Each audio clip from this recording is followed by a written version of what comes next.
Hello everyone, welcome back my channel. आज इस video के थ्रू हम डिस्कस करेंगे जॉन मिल्टन द्वारा लिखी गई एक famous poem on his blindness.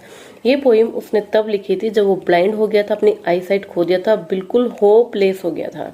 तब उसने ये पोइम लिखी थी और अपना दुख व्यक्त किया था, अपना डर व्यक्त किया था, अपना फ्रस्ट्रेशन व्यक्त किया था और फिर लास्ट में इस चीज को एक्सेप्ट करके भगवान की मर्जी समझ के खुद ही रिप्लाई के तहत अपना मतलब क्वेश्चन पुट अप करके खुद ही रिप्लाई करके अपने आप को मतलब इस चीज को एक्सेप्ट करके होपफुल हो जाता है। तो स्टार्ट करते हैं। On his blindness is a poem in which Milton reflects on his faith as he is turning blind.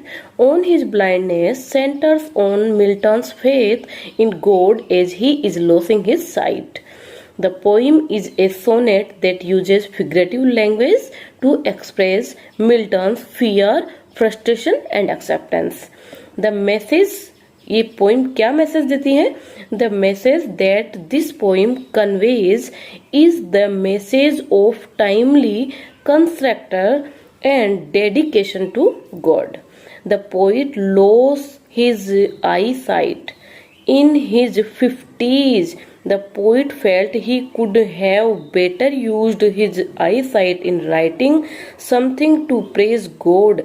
Another message, first message तो ये है कि वो अपनी उसकी आई साइट रहती तो वो बहुत कुछ भगवान के डेडिकेशन में लिख सकता था। सेकंड मैसेज ये था, another message that has been conveyed through the poem is the value of patience. Second इसका मैसेज यही है कि उसमें जो पेशेंस होता है वो कैसे एक्सेप्ट करता है अपनी इस मतलब ये भगवान की मर्जी समझ के अपनी इस आई साइट के गम को कैसे एक्सेप्ट करके और कैसे पेशेंस रखता है, ये भी इस पोइम में बताया गया है।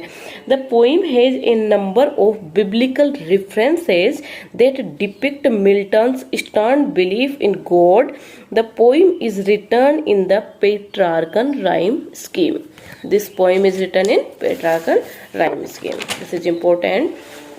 अभी हम डिस्कस करते हैं पोइम की स्टार्टिंग करते हैं। जैसे कि पोइम की फर्स्ट लाइन है, when I consider how my light is spent.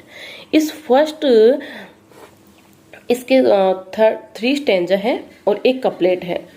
Sonnet है ये, इसलिए सोनेट में क्या होता है कि 3 स्टैंजा और एक कपलेट होता है ना।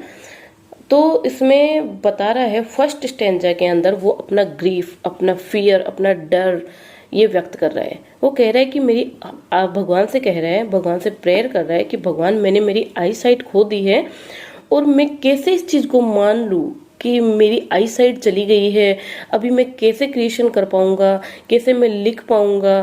वो भगवान को बोलता है कि मैं इस चीज को एक्सेप्ट कर ही नहीं पा रहा हूँ। मेरी 50s में ही मेरी वो चली गई, मेरी आधी उम्र भी नहीं बीती है अभी, और उससे पहले मेरी आई साइट चली गई है। अब मैं कैसे लिखूंगा, कैसे मैं अपना क्रिएशन लिखूंगा। सेकंड स्टेंजा में वो बोलता है टू सर्व माई मेकर. वो कहता है कि मेरा मेकर जो मुझे बनाया है, मतलब भगवान, गॉड में उसका ग्रेट फेथ था। जॉन मिल्टन की जो मोस्टली पोइम्स है ना, उसका जो प्रोटेगोनिस्ट रहता है ना वो गॉड रहता है। वो गॉड के बारे में ही ज्यादा पोइम्स लिखता है, गॉड के डेडिकेशन पोइम्स उसने बहुत सारी लिखी है। तो इस पोइम में भी वो अपना मेकर, अपना प्रोटेगोनिस्ट, अपने जो बोलते हैं ना अपना सर्वा वो भगवान को मानता है। तो वो बोलता है कि मैं मेरी राइटिंग के थ्रू मैं मेरे मेकर की सेवा में बहुत कुछ लिखना चाहता हूँ, बहुत कुछ उसकी प्रशंसा करना चाहता हूँ, बहुत कुछ उनके बारे में बोलना चाहता हूँ, लेकिन मैं कैसे करूंगा क्योंकि मेरी तो आई साइट चली गई है। और अपने आप से ही वो ये क्वेश्चन कर रहा है भगवान को साक्षी मान करके। फिर थर्ड स्टैंजा के अंदर वो खुद ही रिप्लाई करता है, जो बोलता है कि that murmur God does not need. वो अपने आप ही बड़बड़ाता है कि मैं भगवान की प्रशंसा करूं या मैं भगवान की प्रशंसा में या भगवान की सेवा में मैं कुछ लिखूं, भगवान को तो इस चीज की कोई आवश्यकता नहीं है। भगवान चाहता है कि मेरे पास जो है मैं उसी से ही अपना क्रिएशन लिखूं, मैं उसी से ही अपनी सेवा करूं।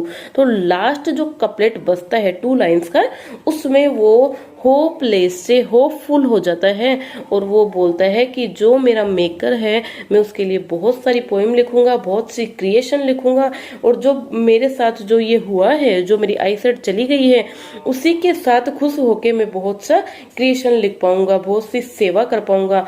उस जैसे सेवा कर पाऊंगा, जैसे कि भगवान के जो एंजल्स होते हैं वो भगवान की सेवा में ऐसे खड़े रहते हैं कि कब भगवान उनको ऑर्डर दे और कब वो सेवा के लिए तत्पर रहे, तो मैं भी भगवान की सेवा में उसी तरह तत्पर रहूंगा।